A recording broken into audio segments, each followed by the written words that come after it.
Alhamdulillahirabbil alamin wa bihi nasta'inu ala umuri dunya waddin wassalatu wassalamu ala asyrafil anbiya'i wal mursalin nabiyina Muhammadin wa ala alihi wa sahbihi ajma'in wa man tabi'ahum bi ihsanin ila yaumiddin. Alhamdulillah, segala puji hanya milik Allah Subhanahu wa taala. Kembali kita dimudahkan untuk bertemu dalam pertemuan online kita dalam membahas sebuah risalah yang ditulis oleh Syekh Muhammad bin Abdul Wahhab rahimahullahu taala yang terkait tentang penjelasan kalimat tauhid.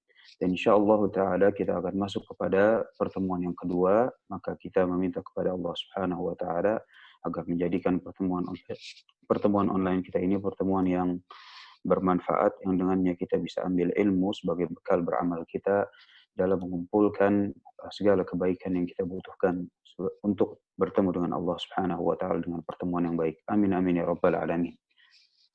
Baik, insyaallah kita langsung baca risalahnya lanjutan dari yang kemarin. Tafadhal Fatih. Bismillah. Alhamdulillahi rabbil alamin. Wassalatu wassalamu ala nabiyyina Muhammadin wa ala alihi wa sahbihi ajma'in. Qala al-muallif rahimahullahu ta'ala فإذا أردت أن تعرف هذا معرفة تامة فذلك بأمرين. Dan apabila kamu ingin mengetahui perkara ini dengan pengetahuan yang benar, maka perhatikanlah dua hal berikut. Al-awwal, أن تعرف أن الكفار الذين قاتلهم رسول الله صلى الله عليه وآله وسلم وقتلهم ونهب أموالهم واستحل نساءهم كانوا مقرين لله سبحانه مقرين لله سبحانه بتوحيد الربوبية، وهو أنه لا يخلق ولا يرزق ولا يحيي ولا يميت ولا يدبر الأمر إلا الله وحده، كما قال الله تعالى قل من يرزقكم من السماء والأرض أم من يملك السمع والأبصار ومن يخرج الحي من الميت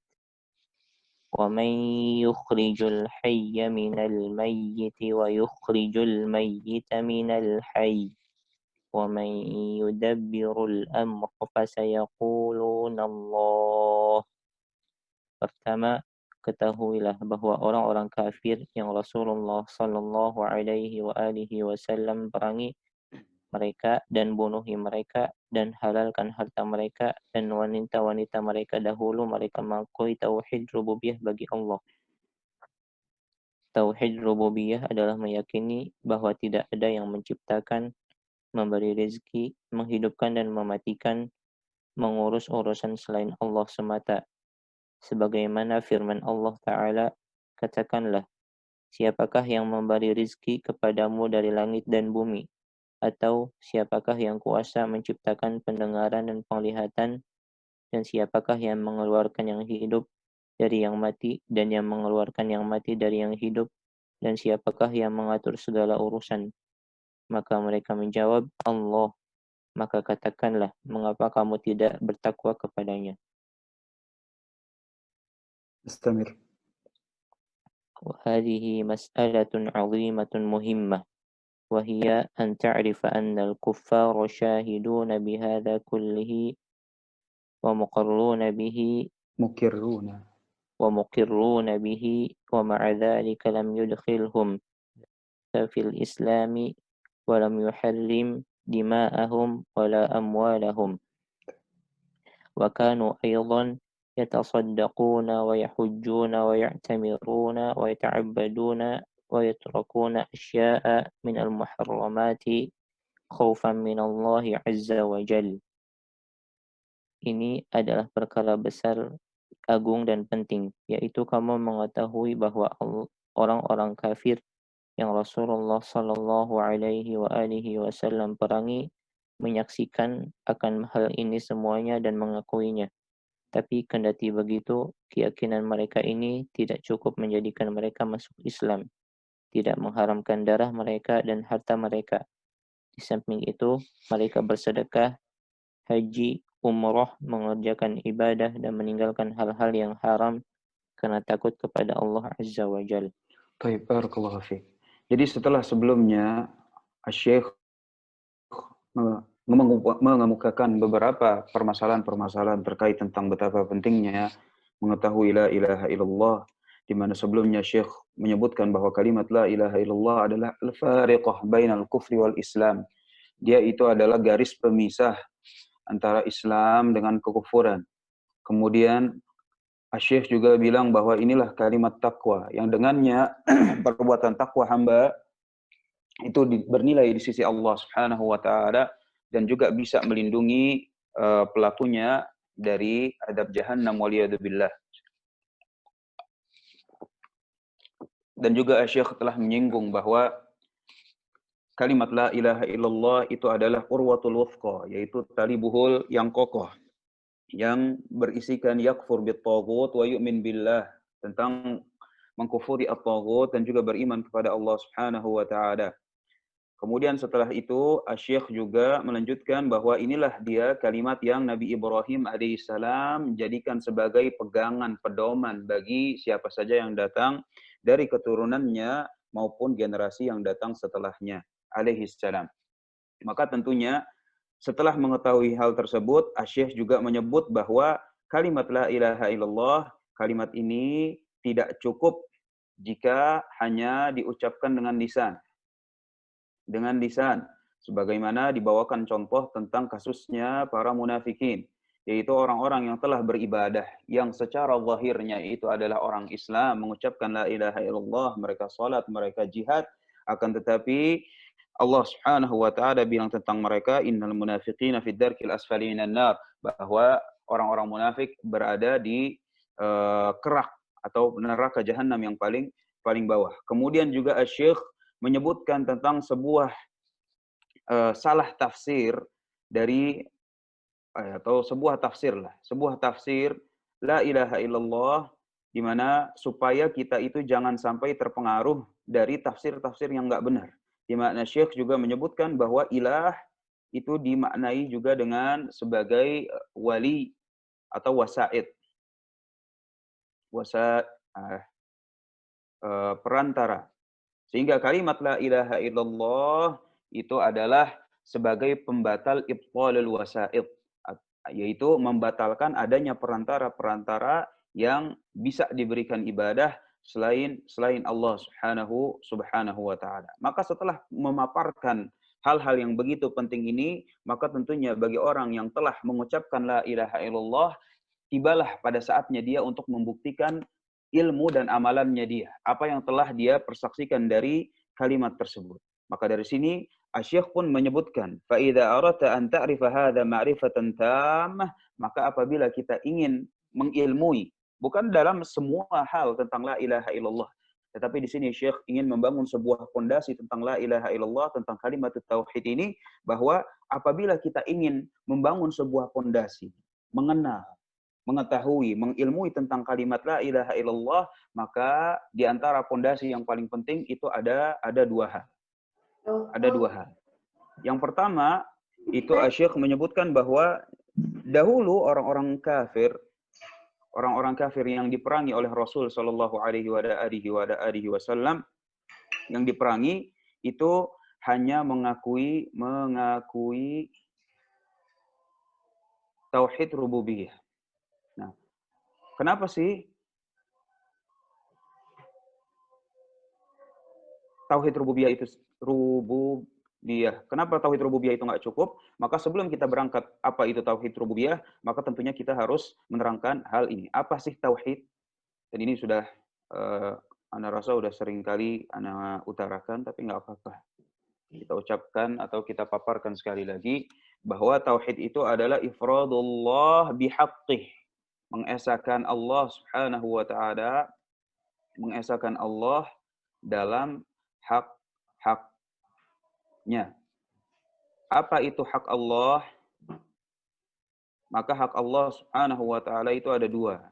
Yang pertama itu adalah hak untuk dikenal, dan yang kedua itu adalah hak untuk diibadahi. Bagaimana Allah Subhanahu wa taala itu bisa dikenal? Allah Subhanahu wa taala itu bisa dikenal dengan dua hal. Yang pertama itu adalah lewat perbuatan-perbuatannya tabaraka wa taala, dan yang kedua itu adalah lewat nama-nama dan juga sifatnya subhanahu wa ta'ala. Adapun hak untuk diibadahi, maka ini jelas. Dan hak untuk dikenal, sebagian ulama juga menamakan. Sehingga kita harus faham tentang istilah-istilah yang digunakan oleh para ulama, bahwa hak untuk dikenal ini juga dikenal sebagai tauhid al-ma'rifah. Tauhid al-ma'rifah wal itsbat. Ma'rifah dan yang hak untuk diibadahi ini adalah tauhid al-qasd wa talab. Al-qasdu wa at-talab. Baik.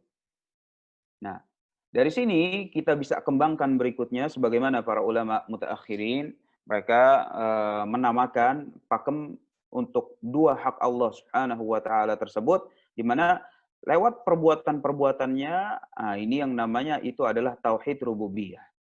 Yang lewat nama-nama maupun sifatnya, ini namanya adalah tauhid asma wa sifat. Adapun tauhid untuk diibadahi, maka dalam istilah mereka dikenal juga dengan tauhid al-uluhiyah. Ala kulli hal, ini semua hanyalah sekedar nama dan istilah, mustalahat. Yang penting antum kita berbeda dalam penamaan itu enggak masalah. Berbeda dalam penamaan itu enggak masalah. Antum enggak mau pakai tauhid rububiyah, enggak mau tauhid uluhiyah, enggak mau tauhid asma wa sifat, tafadhol antum pilih nama-nama yang lain. Tetapi yang namanya hakikat bahwa Allah Subhanahu wa taala, hakikat bahwa Allah Subhanahu wa taala itu harus dikenal lewat nama-namanya, lewat perbuatannya, dan juga wajib diibadahi karena tersebut, maka ini tidak boleh berubah. Jadi hakikat itu tidak boleh berubah.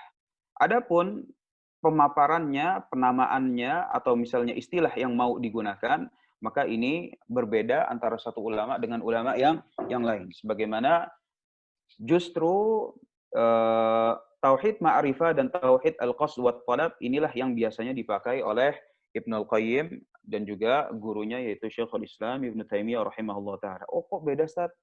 Katanya ngikutin Ibnu Taimiyah dan segala macam. Ini hanya penamaan saja. Penamaan silahkan. Silahkan mengikuti pakem-pakem atau penamaan-penamaan yang ada. Akan tetapi yang masalah hakikat, di mana hakikatnya Allah Subhanahu wa taala memiliki hak eksklusif untuk dikenal dan hak eksklusif untuk diibadahi, artinya adalah kalau itu hak Allah Subhanahu wa taala, maka tidak boleh dipalingkan kepada selain Allah tabaraka wa taala. Nah, ini yang penting. Sehingga di sini para musyrikin setelah menjelaskan hal ini, Syekh menyebutkan, maksudnya setelah Anda menjelaskan ini, mudah-mudahan apa yang disebutkan oleh Syekh rahimahullahu taala itu bisa lebih jelas bahwa al-musyrikin itu hanya mengakui tauhid rububiyah. Tauhid rububiyah yaitu adalah perbuatan-perbuatan Allah subhanahu wa taala. Perbuatan-perbuatan Allah tabaraka wa taala yang biasanya itu memiliki 3 poros. Poros apa saja itu rububiyah? Yaitu poros al-khalq wal mulk wat tadbir, penciptaan, al-khalq wal mulk, kepemilikan, bahwa segala sesuatu yang ada di sini semuanya adalah milik Allah Subhanahu wa taala, wa tadbir, dan pengaturan. Maka orang kafir dahulu ketika Asy-Syaikh menyebutkan bahwa mereka hanya mengakui atau beriman kepada tauhid rububiyah, sebagaimana Allah Subhanahu wa taala bilang, mereka beriman, na'am. Allah Subhanahu wa taala yang menyebutkan hal tersebut di dalam Al-Qur'an sebagaimana kata Allah Subhanahu wa taala, "Wa ma yu'minu aktsaruhum billahi illa wa hum musyrikun." Bahwa mereka beriman kepada Allah Subhanahu wa taala tetapi dalam keadaan musyrik. Artinya mereka beriman kepada rububiyahnya Allah Subhanahu wa taala, akan tetapi dalam masalah tauhidul ibadah atau tauhidul uluhiyah mereka melakukan kesyirikan kepada Allah Subhanahu wa taala. Kembali ke poin, di mana ketika kita ingin mengetahui arti la ilaha illallah dan maknanya, bahwa dua hal. Yang pertama, itu adalah kafir yang diperangi oleh Rasul hanya mengakui tauhid rububiyah. Hanya mengakui tauhid rububiyah. Dan ini merupakan yang kata Syekh penulis di sini rahimahullah taala, wa hadhihi mas'alatun 'azimatun muhimmah. bahwa ini merupakan perkara yang penting. Kita harus tahu bahwa orang-orang kafir dahulu, kalau misalnya kita tanyakan siapa yang mencipta, siapa yang memiliki, siapa yang menghidupkan, siapa yang mematikan, siapa yang menurunkan hujan, siapa yang memberikan rizki, siapa yang mengatur, maka mereka akan menjawab yang melakukan itu semua itu adalah Allah subhanahu wa ta'ala. Akan tetapi yang seperti ini tidak cukup untuk memasukkan mereka ke dalam wadah Islam. Buktinya apa? Ya buktinya diutusnya Rasul, diutus masih diutus Rasul. Kenapa? Ya kalau mereka misalnya sudah Islam, untuk apa diutus Rasul ke tengah-tengah mereka?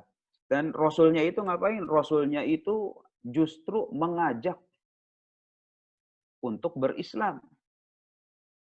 Sehingga dari sini kita tahu bahwa keyakinan hanya yang terbatas bahwa Allah Subhanahu wa taala satu-satunya pencipta, satu-satunya yang memiliki, satu-satunya yang mengatur, itu tidak cukup untuk memasukkan seseorang ke dalam wadah al-Islam. Buktinya ya masih diutus Rasul dan Rasulnya juga masih mengajak mereka untuk masuk ke dalam al-Islam. Sehingga dari sini kita tahu bahwa tauhid rububiyah saja tidak cukup. Dengan kata lain, apabila ada orang yang menyangka bahwa Islam itu adalah tauhid rububiyah, maka dia telah keliru. Bukan itu Islam. Bukan itu yang dimaukan oleh Allah Subhanahu wa taala. Bukan itu yang dengannya Rasul sallallahu alaihi wasallam datang diutus. Tetapi dengan apa dan bagaimana perkaranya, maka yang selanjutnya disebutkan oleh Syekh rahimahullah taala. Nah, walakin al-amr tsani.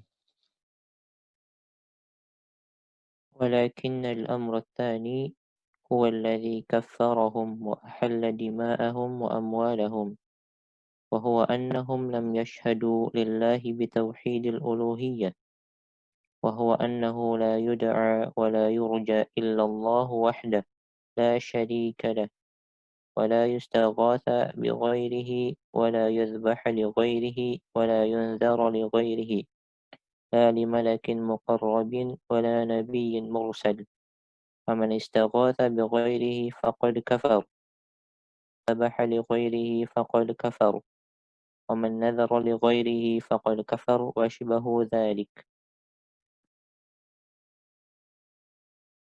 وتمام هذا akan tetapi perkara yang kedualah yang mengkafirkan mereka dan menjadikan darah-darah mereka dan harta-harta mereka halal, yaitu bahwa mereka tidak mempersaksikan untuk Allah dengan tauhid uluhiyah, yaitu tidak ada yang diibadahi diharapkan kecuali Allah semata, tidak ada sekutu baginya, dan tidak dimintai keselamatan kecuali Dia, tidak diberikan sembelihan kecuali kepadanya, tidak diserahkan nadar kecuali untuknya, tidak untuk malaikat yang dekat atau nabi yang diutus.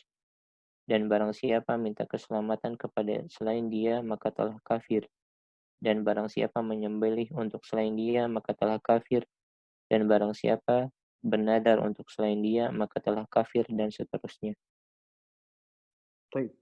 Jadi kata Syekh rahimahullahu taala di sini justru perkara yang kedualah yang membuat mereka itu teranggap sebagai orang kafir. Dalam artian kalau yang pertama itu sebenarnya udah bagus. Kita nggak bilang keyakinan bahwa keyakinan bahwa Allah Subhanahu wa taala satu-satunya yang menciptakan, yang memiliki dan mengatur itu adalah keyakinan yang buruk. Lah, ini merupakan keyakinan yang bagus. Dan tentunya kita harus semua memiliki keyakinan tersebut. Hanya saja itu tidak cukup.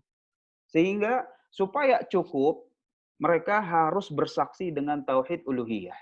Sehingga di sini penulis ingin bilang bahwa kafir yang diperangi oleh Rasul itu tidak beriman kepada tauhid uluhiyah. Kepada tauhid uluhiyah. Maka inilah yang dimaukan dari la ilaha illallah. Bahwa la ilaha illallah itu baru bisa bermanfaat kepada pemeluknya atau pada pengucapnya itu ketika dia telah mengakui tauhid rububiyah dan dia juga secara konsekuensi beriman kepada tauhid al-uluhiyah. Yang dimana baik tauhid rububiyah dan tauhid uluhiyah di situ juga terkandung nama-nama maupun sifat-sifat Allah subhanahu wa taala. Secara terkandung, secara kandungan sudah masuk, sudah di cover gitu.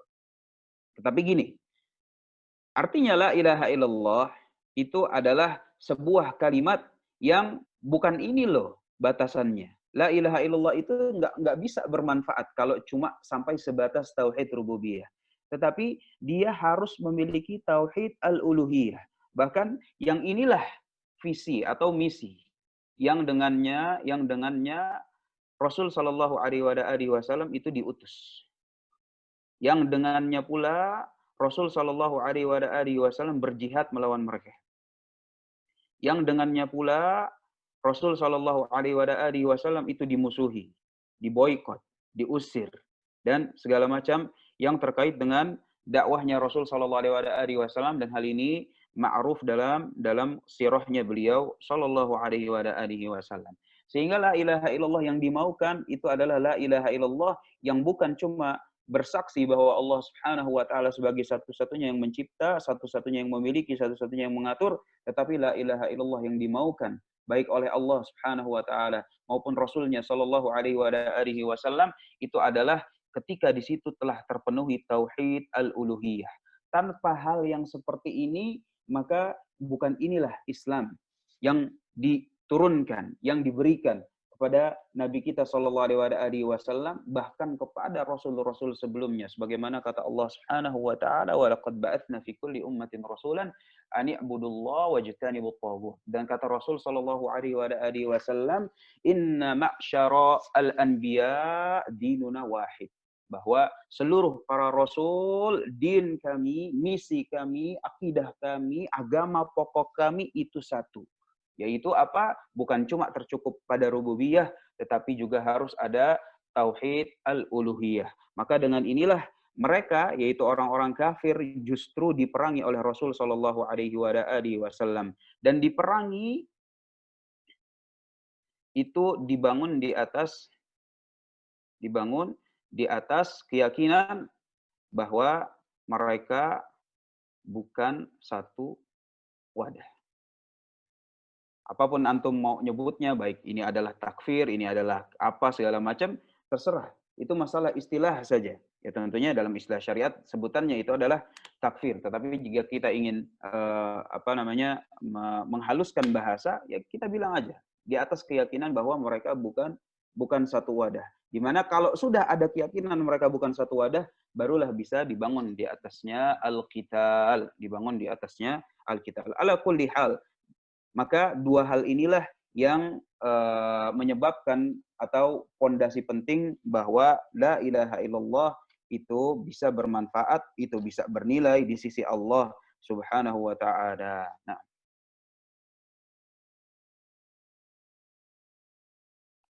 تمام هذا أن تعرف أن المشركين الذين قاتلهم رسول الله صلى الله عليه وآله وسلم كانوا يدعون الصالحين مثل الملائكة وعيسى وعزير وغيرهم من الأولياء، فكفروا بهذا مع إقرارهم بأن الله هو الخالق الرزاق المدبر. وإذا عرفت هذا عرفت معنى لا إله إلا الله، وعرفت أن من نخى نبيا أو ملكا أو ندبه أو استغاث به فقد خرج من الإسلام، وهذا هو الكفر الذي قاتلهم عليه رسول الله صلى الله عليه وآله وسلم. Dan lebih jelasnya bahwa orang-orang musyrik yang Rasulullah Shallallahu Alaihi Wasallam perangi dahulu, mereka beribadah kepada makhluk-makhluk yang saleh seperti malaikat, Isa dan ibunya, dan Uzair serta selainnya dari para wali, sehingga mereka kafir karena hal ini, padahal mereka tetap mengakui bahwa Allah adalah pencipta, pemberi rizki, dan pengatur alam semesta.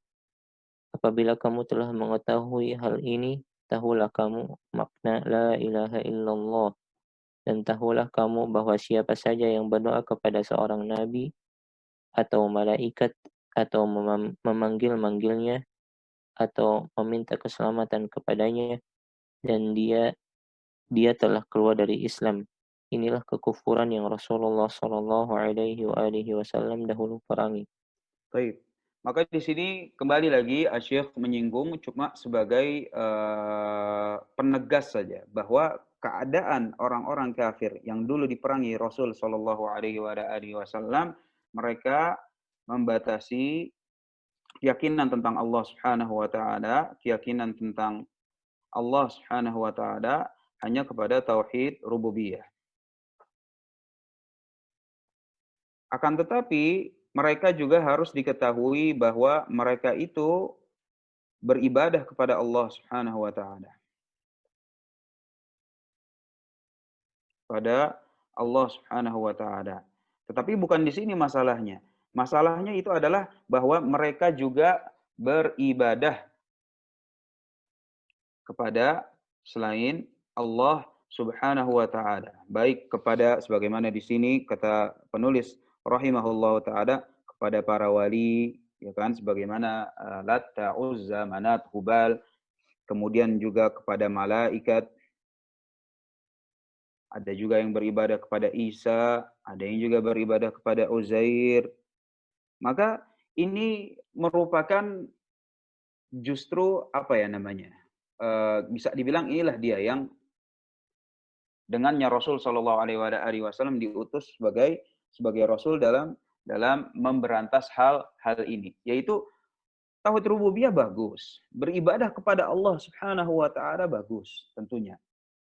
Tetapi harusnya cukup sampai di situ. Nggak bisa ada peribadahan-peribadahan yang dipalingkan kepada selain Allah Subhanahu wa taala, walaupun kepada orang yang secara zat atau secara person dia adalah orang-orang baik di sisi Allah Subhanahu wa taala. Maka sebutannya wali atau bahkan mereka penduduk langit seperti malaikat atau nabi seperti Isa dan Uzair. Maka inilah dia keadaannya akidah dari kaum kafir yang diperangi oleh Rasul Shallallahu Alaihi Wasallam. Maka kalau sudah demikian kita mengetahui keadaan mereka dan Rasul Shallallahu Alaihi Wasallam tetap diutus ke tengah-tengah mereka untuk mengucapkan atau dengan misi la ilaha illallah, maka dengan ini la ilaha illallah yang dimaukan oleh Allah Subhanahu wa taala itu makin jelas bahwa la ilaha illallah bukan sekedar rububiyah semata.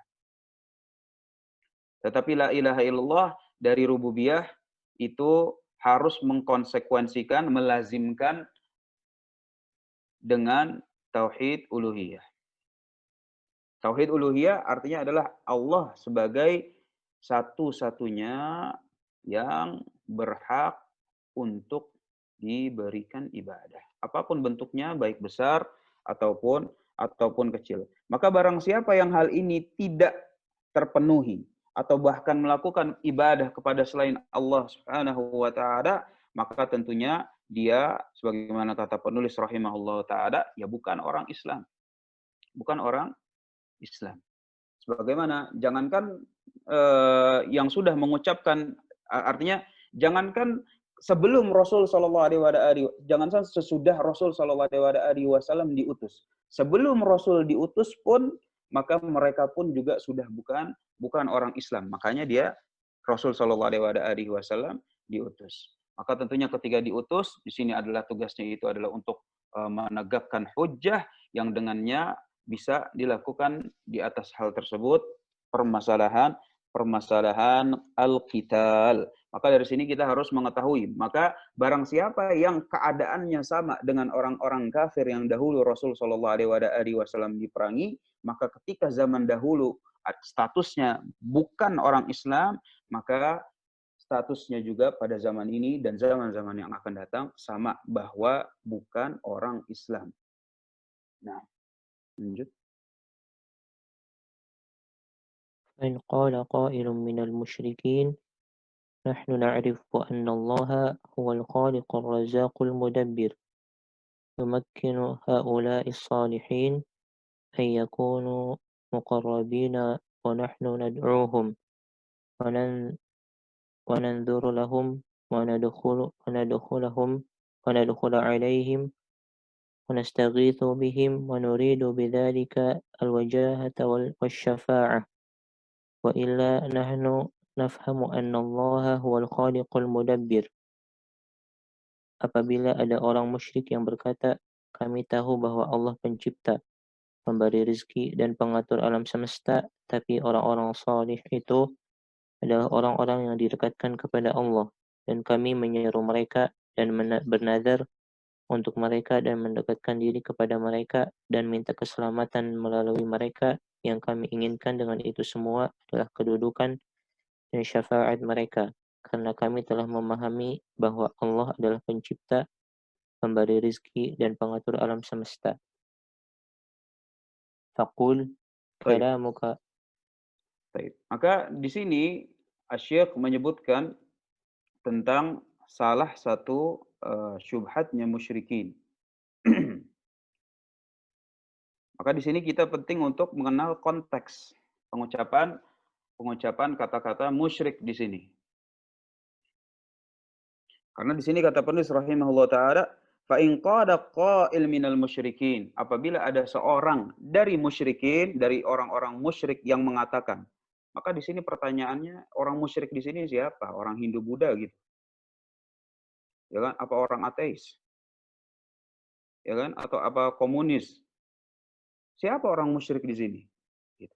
Tentunya orang musyrik di sini sebagaimana dalam konteks pada halaman-halaman sebelumnya Asy-Syaikh bilang bahwa inilah orang yang mengucapkan la ilaha illallah.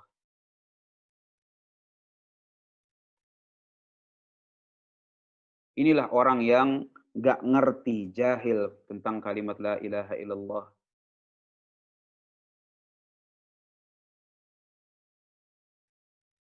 Adalah inilah orang yang melakukan kesyirikan. Ini konteksnya. Artinya konteksnya orang musyrik di sini itu adalah orang yang mengaku Islam, kemudian dia melakukan kesyirikan, Sehingga apabila orang yang melakukan kesyirikan, kemudian dia bisa berargumentasi, baik argumentasinya adalah argumentasi orang awam ataupun argumentasi ulama, maka kita harus ketahui bahwa orang yang seperti ini, masih ingat ya, tahap 1 yang sama tahap 2, maka orang yang seperti ini adalah orang yang sudah mengenal Islam, mengucapkan la ilaha illallah, tetapi dia lalai dalam memenuhi yang wajib bagi dia dalam apa? Ya, kalau kita misalnya mau bawa konteks sebelumnya, itu adalah supaya tetap dalam wadah, dalam ilmu maupun dalam amal. Maka orang yang tidak memenuhi yang wajib bagi dia dalam ilmu maupun dalam amal, maka tentunya dia sudah nggak bisa di dalam wadah. Dia itu di luar wadah. Ini adalah wadahnya Islam, adapun di luarnya itu adalah wadahnya kesyirikan. Orang yang di dalam wadah disebutnya muslimin, orang yang di luar wadah sebutannya adalah, ya tergantung, ada yang musyrikin, ada yang kafirin. Oleh karena itu, makanya di sini penulis langsung bilang, konteks fa in qada qa'il minal musyrikin. Apabila salah seorang dari musyrikin itu mengucapkan kata-kata tersebut. Sehingga di sini kita harus tahu bahwa ya timbangannya itu adalah dia ada di dalam wadah atau di luar wadah. Kalau dia baru masuk Islam, ya kan, maka oke. Atau dia nggak punya sarana dan prasarana dalam memenuhi ilmu dan amalnya dia. Nah, ini lain. Tetapi apabila dia sudah mengucapkan la ilaha illallah, bisa baca Quran, bisa sholat, bisa yang lain, bisa yang ini, udah kenal tentang ilmu agama, walaupun cuma sedikit, walaupun seadanya, walaupun, maka ini sudah mencapai tahap bahwa inilah tahap yang dengannya dia harus memenuhi kewajibannya agar dia bisa tetap di dalam wadah al-Islam. Barang siapa yang tidak memenuhinya, maka dia adalah di luar wadah. Orang yang di luar wadah al-Islam tidaklah disebut sebagai orang Muslim. Seperti itu. Nah, inilah juga yang biasanya disebut oleh para ulama sebagai takfir label. Tetapi apakah yang seperti ini harus ditindak, harus diapa-apain? Nah, ini urusan lain. Tetapi ini masalah akidah. Bahwa yang di luar wadah itu bukan orang Muslim. Oleh karena itu, kembali lagi ditekankan di sini bahwa Syekh menyebutnya juga sebagai orang musyrik dalam konteks orang yang telah mengaku Islam kemudian melakukan kesyirikan, orang yang mengucapkan la ilaha illallah kemudian melakukan kesyirikan kepada Allah subhanahu wa taala. Apa sih yang diucapkan? Apa yang diucapkan? Yang diucapkan oleh si musyrik ini itu adalah bahwa kami tahu kok bahwa Allah itu satu-satunya pencipta. Pencipta, pemilik, pengatur. Kami tahu kok hal ini, ya kan? Kami juga muslim kok kalau misalnya zaman sekarang. Kita juga orang Islam kok. Ya kan kita ngucapin la ilaha illallah, tahu kok Allah itu pengatur, Allah itu pencipta dan Allah itu pemilik segala alam semesta maupun yang ada di antara keduanya, di antara langit dan bumi. Kami tahu kok, ya kan Allah Subhanahu wa taala yang memberikan rizki, kami tahu kok. Kami tahu gitu. Akan tetapi masalahnya itu kan mereka memberikan ibadah kepada selain Allah Subhanahu wa taala. Mereka melakukan kesyirikan. Nah, mereka ingin membenarkan perbuatan mereka, yaitu kesyirikan mereka itu. Makanya mereka bilang bahwa orang-orang soleh tersebut yang kami berikan ibadah, yang kami beribadah kepadanya, tentunya mereka nggak bilang kami beribadah kepada orang soleh gitu ya. Tetapi orang-orang soleh tersebut adalah mereka memiliki kedudukan khusus, memiliki kedudukan khusus. Sebagaimana sebelumnya itu memiliki sir dan wilayah. Dan kita sudah bahas. Di sini kata penulis rahimahullah ta'ala, akan tetapi orang-orang soleh itu adalah orang-orang yang didekatkan. Didekatkan. Sehingga orang kalau misalnya mau, gini. Jadi kalau gambarannya itu ketika ada orang, misalnya, dan dia mau, misalnya ini si fulan gitu ya, kemudian dia ingin beribadah kepada Allah Subhanahu wa taala, maka dia harus lewat sesuatu yang dekat dulu. Gitu. Dia harus lewat sesuatu yang dekat dulu. Ah, ini perantaranya nih. Ah, inilah dia orang-orang soleh yang diberikan ibadah. Supaya apa? Karena mereka itu dekat dengan Allah Subhanahu wa taala supaya nanti apa yang dimaukan oleh si fulan itu bisa disampaikan kepada Allah Subhanahu wa taala, maka di sini harus ada ibadah. Ibadah itu nggak bisa langsung ke sini, nggak bisa kata mereka. Gitu. Tetapi harus lewat sini karena mereka yang didekatkan supaya nanti orang yang di sini, orang-orang soleh yang diberikan ibadah tersebut karena mereka itu adalah muqarrab, mereka itu adalah ilallahi zulfa, maka ini bisa menyampaikan kepada Allah Subhanahu wa taala. Cuma sampai sebatas itu tok, maka inilah akidahnya kaum musyrikin. Inilah akidahnya kaum musyrikin. Jadi kita nggak perlu membandingkan dengan kesyirikan atau akidah yang lebih parah dari ini pada zaman ini. Batas minimum yang Rasul Shallallahu Alaihi Wasallam diutus dengannya itu adalah untuk memberantas konsep atau keyakinan seperti ini, yaitu kalau misalnya mau beribadah kepada Allah Subhanahu wa taala harus memberikan ibadah kepada perantara-perantara terlebih dahulu. Maka mereka inilah yang diucapkan oleh orang musyrik ini sebagai apa? Sebagai, ya bisa dibilang sebagai syubhat. Sebagai syubhat bahwa yang dilakukan itu bukan kesyirikan, tapi adalah sebuah konsep yang memang bisa diterima, tentunya ada uqulihim gitu. Dalam patokan akal-akal mereka. Tapi yang menjadi timbangan di sini adalah apa yang ditentukan oleh Allah Subhanahu wa taala dan Rasulnya Shallallahu alaihi wasallam. Maka inilah, sehingga kalau misalnya nanti ada yang bilang kepada kita, lah kita kan orang Islam juga.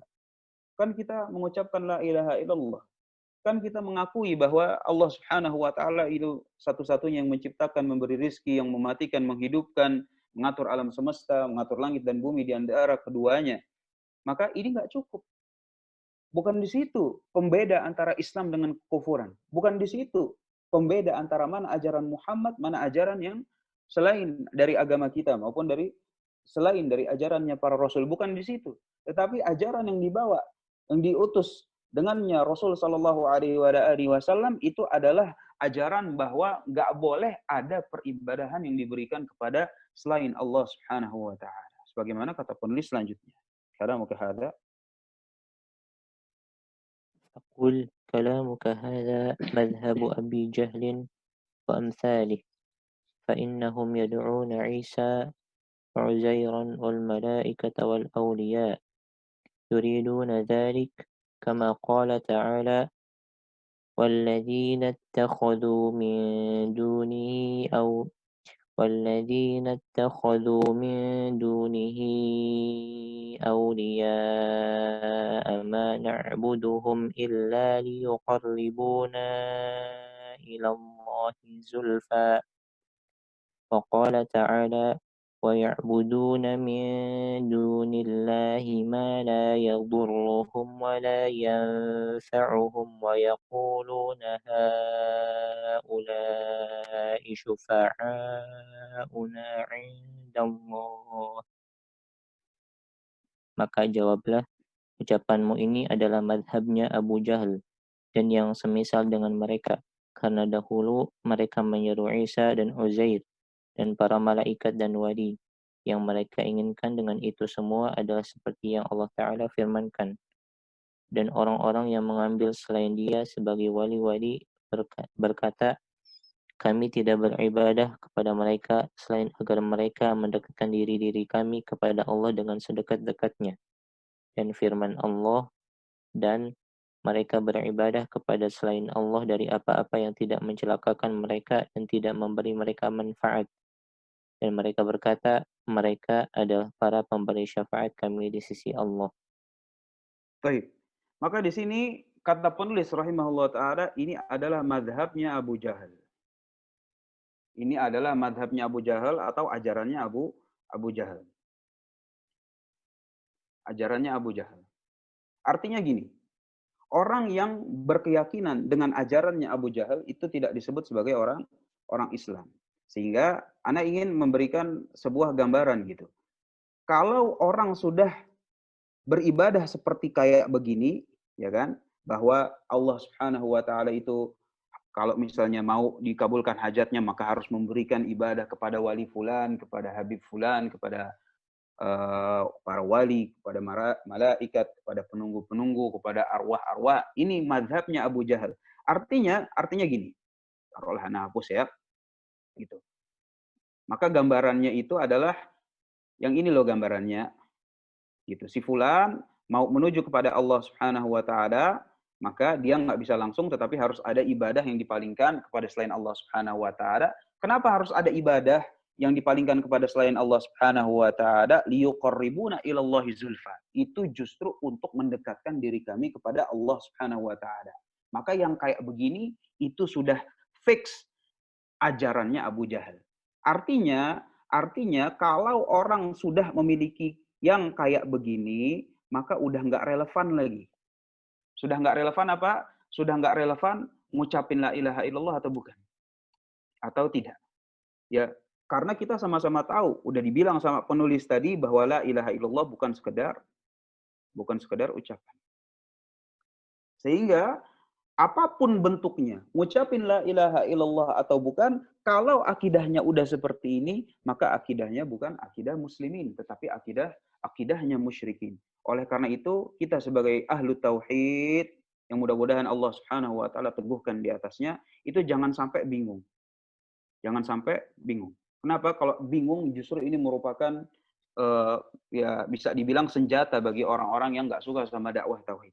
Jangan bingung. Di antara yang bingung itu adalah orang yang memiliki akidah yang sama dengan Abu Jahal, akidah yang sama dengan Abu Jahal, dia sebutkan sebagai muslim. Dia sebutkan sebagai orang Islam. Lah ini akan menjadi senjata gitu. Sebagaimana akhir-akhir kemarin itu tentang perdebatan, maka di mana Kiai Idrus Romli itu dia bilang bahwa loh gimana ini orang-orang Wahabi?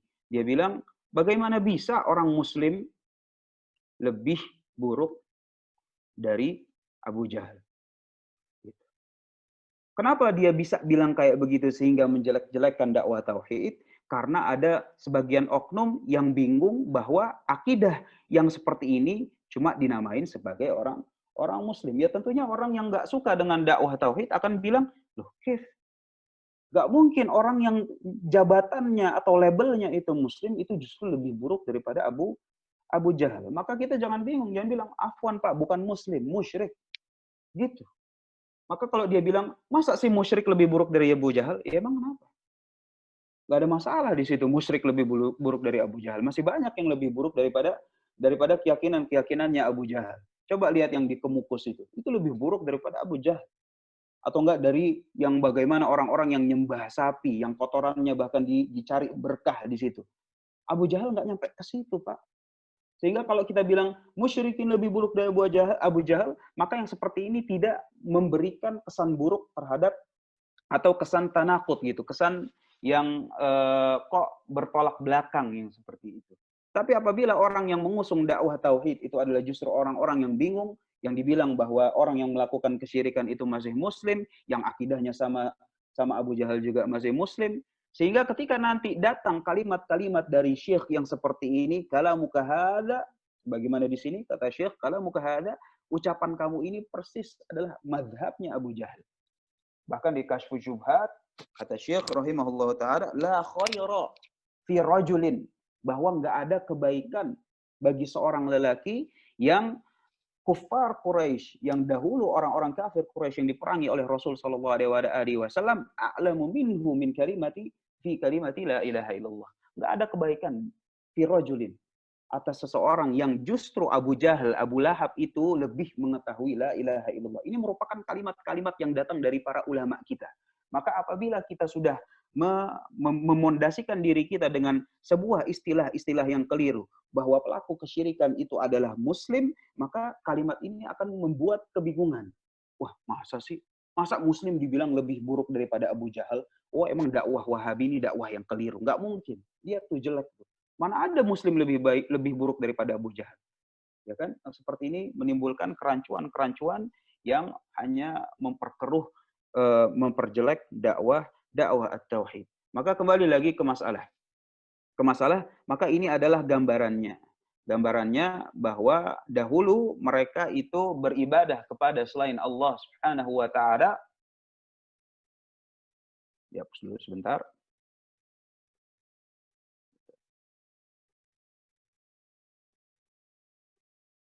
Mereka beribadah, mereka itu orang-orang kafir yang diperangi oleh Rasul sallallahu alaihi wasallam kepada selain Allah, ya kan, misalnya kepada Lata, Uzza, Manat, malaikat, maka tujuan dari mereka itu adalah liyuqarribuna ilallahi zulfa, untuk mendekatkan diri kepada Allah sedekat-dekatnya beribadah. Jadi ketika ditanyain kalau kayak gitu, misalnya kenapa sih kamu beribadah kepada Lata, maka jawaban mereka itu adalah karena kami ingin lebih dekat kepada Allah Subhanahu wa taala. Artinya Allah Subhanahu wa taala itu masih memiliki prioritas gitu dalam hidup mereka, akan tetapi mereka masih memberikan ibadah kepada selain Allah Subhanahu wa taala. Atau dengan konsep yang lain dia bilang karena Lata, Uzza, Manat, ya kan, Lata, Uzza dan seterusnya, ini hanyalah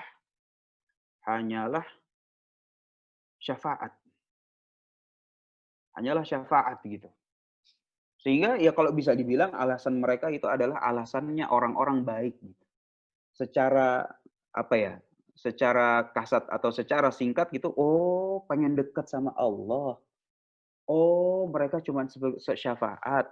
Mereka nggak bisa menciptakan, memenuhi hajat, menurunkan rizki. Oh iya, ujung-ujungnya kepada Allah.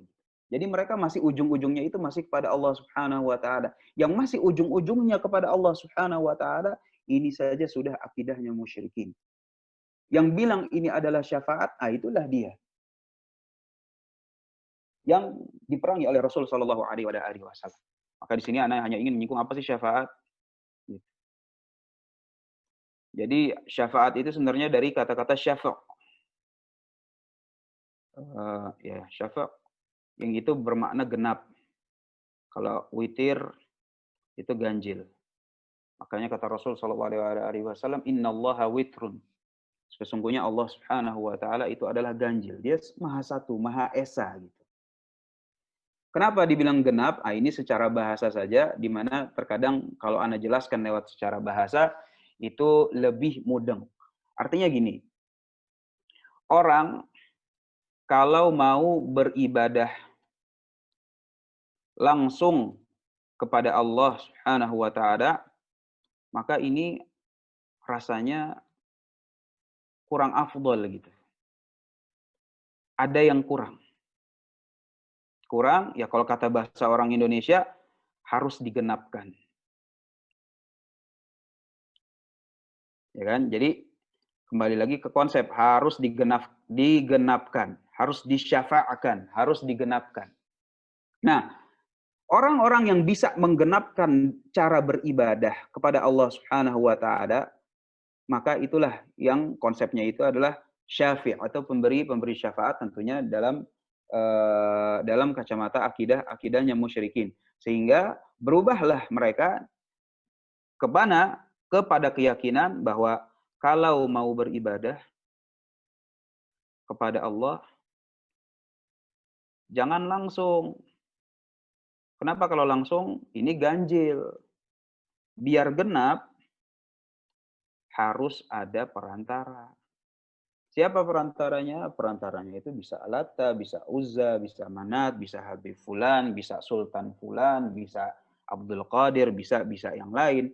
Maka perantara inilah yang harus kita ibadahi terlebih dahulu supaya nanti mereka itu bisa mendekatkan diri kita kepada Allah Subhanahu wa taala. Inilah secara singkat sekali bahwa konsep syafaat. Jadi dia adalah ya bisa dibilang ya itu tadi perantara yang mendekatkan diri kepada Allah Subhanahu wa taala, perantara yang diibadahi.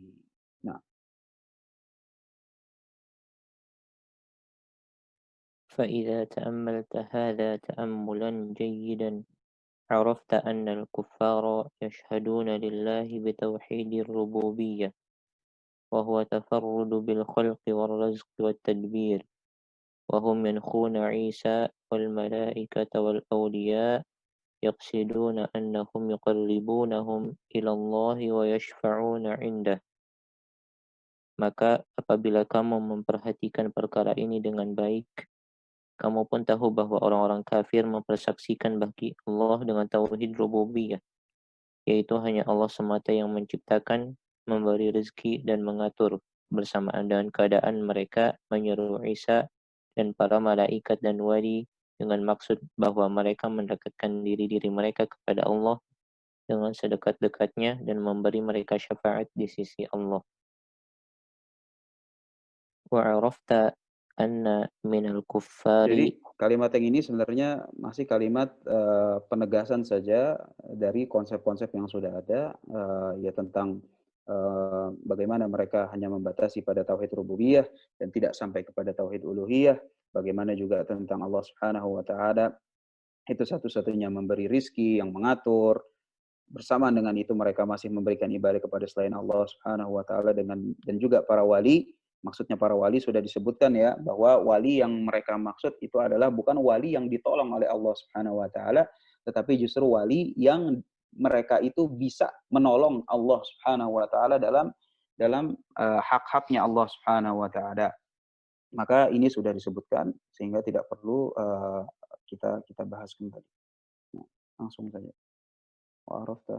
وعرفت أن الكفار خصوصا النصارى منهم من يعبد الله الليل والنهار ويزهد في الدنيا ويتصدق بما دخل عليه منها معتزل في صومعة عن الناس ومع هذا كافر عدو لله مخلد في النار بسبب اعتقاده في عيسى أو غيره من الأولياء يدعوه أو يذبح له أو ينذر له. Dan kamu pun tahu bahwa di antara orang-orang kafir, terlebih lagi orang Nasara, ada yang beribadah kepada Allah siang dan malam dan zuhud di dunia, mensedekahkan rezeki yang mereka dapati dan menyendiri di tempat ibadah mereka, tapi ia kendati begitu adalah orang kafir, musuh Allah, kekal di neraka disebabkan keyakinannya tentang Isa atau selain Isa dari para wali. Dia menyerunya dan menyembelih untuknya atau Baik, bernadar untuknya. baik. Jadi di sini Asy-Syaikh akan membawa perbandingan. Perbandingan antara apa? Perbandingan antara akidahnya musyrikin dengan akidahnya orang-orang Nasoro. Tentunya orang-orang Nasoro yang taat agama ya. Kita nggak bukan orang-orang Nasoro yang sama-sama maksiat, sama-sama begajulan di zaman ini gitu. Enggak. Asy-Syaikh memberikan perbandingan bahwa bagaimana akidahnya orang musyrikin dengan akidahnya orang Nasoro supaya kita itu nanti bisa lebih paham tentang la ilaha illallah, bahwa berbuat baik, melakukan perbuatan-perbuatan takwa, beribadah kepada Allah Subhanahu wa taala siang dan malam, apabila dibangun di luar wadah la ilaha illallah, itu tidak akan bernilai di sisi Allah Subhanahu wa taala. Dan ini insya Allah kita akan bahas pada pertemuan selanjutnya, insya Allah, yang dengannya mudah-mudahan Allah Subhanahu wa taala mudahkan untuk mengkhatamkan risalah yang sangat bermanfaat dan mubarakah ini. Hada wallahu a'lam bissawab. Baik, ada pertanyaan. Assalamualaikum warahmatullahi wabarakatuh. Ustadz, bagaimana cara Rasulullah SAW menjikapi dalam hal kaum musyrikin yang memusuhi umat Islam? Sebagaimana kita ketahui bahwa sudah sangat sering terjadi di mana saudara-saudara kita banyak yang dizalimi. Jazakallah khair. Wa jazakallah khair. Waalaikumsalam warahmatullahi wabarakatuh. Maka sebagaimana kita ketahui bahwa perintah memerangi kaum musyrikin yang datang kepada Rasul sallallahu alaihi wasallam yaitu bertingkat-tingkat, bertahap-tahap, sesuai dengan kemampuan yang Allah Subhanahu wa taala berikan kepada kaum muslimin saat itu. Sebagaimana Allah Subhanahu wa taala ketika Rasul sallallahu alaihi wasallam itu masih lemah di Mekah, maka kata Allah Subhanahu wa taala, "Kuffu aydiyakum." Tahanlah tangan-tangan kalian. Kenapa? Karena kalau melawan itu justru makin ribet urusannya. Makin ribet urusannya dan makin banyak mafsadatnya, bahkan bisa dibilang bisa-bisa nanti Islam malah bubar jalan. Kenapa? Karena saat itu bukan tahapnya untuk melawan. Kemudian setelah itu Allah Subhanahu wa taala naikkan lagi tahapnya dalam melawan kaum musyrikin, yaitu dengan boleh ngelawan kalau diapa-apain. Boleh ngelawan apabila dizalimi. Kemudian setelah pindah ke Madinah, barulah Allah Subhanahu wa taala turunkan syariat jihad kafah sebagaimana kata Allah Subhanahu wa taala, wa qatiluhum hatta la takuna fitnah. Maka perangilah mereka sampai tidak ada fitnah, yaitu kesyirikan. Sehingga yang seperti ini penting untuk kita pahami supaya kita memiliki barometer bahwa jangan sampai kita melawan sedangkan kita nggak punya sarana maupun prasarana. Dilihat aja. Maka barang siapa yang punya kemampuan lisan, maka dia lawan lewat lisannya. Baik dengan lewat mendakwahkannya, baik lewat apapun itu, mengajak kepada kebaikan ataupun mengecam ataupun menjelaskan akidah-akidah mereka, ataupun membangun semangat, membangun akidah yang sahih di tengah-tengah kaum muslimin, maka yang seperti ini sesuai dengan sarana maupun kemampuan masing-masing kita. Wallahu a'lam bishawab. Semoga Allah Subhanahu wa taala menguatkan kaum muslimin sehingga kita bisa membantu saudara-saudara kita yang dizalimi. Amin amin rabbal alamin.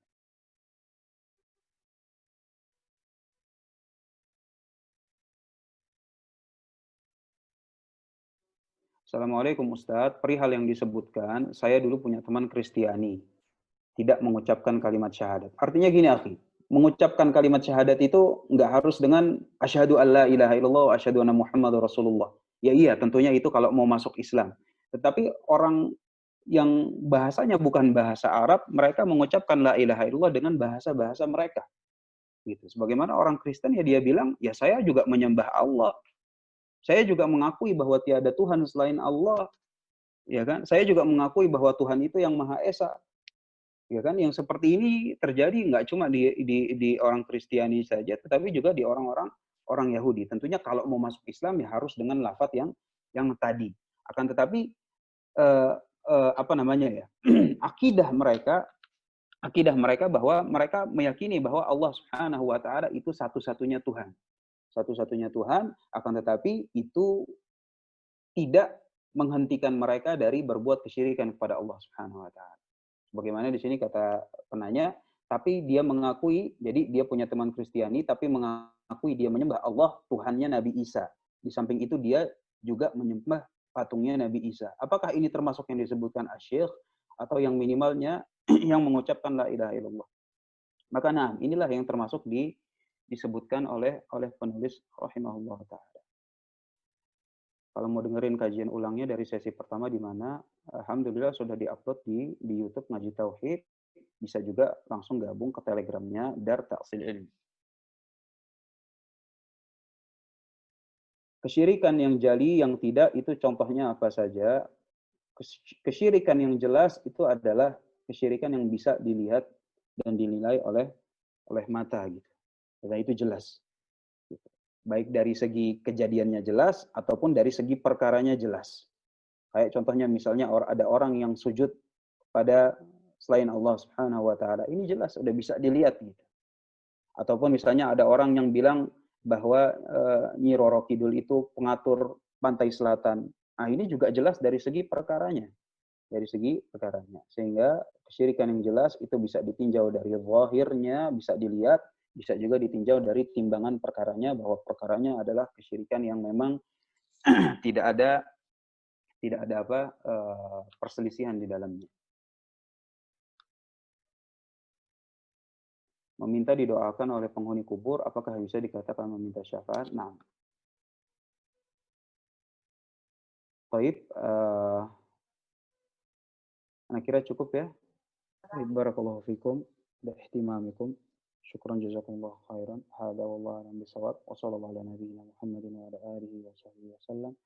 Wa akhiru da'wana alhamdulillahi rabbil alamin. Wassalamualaikum warahmatullahi wabarakatuh.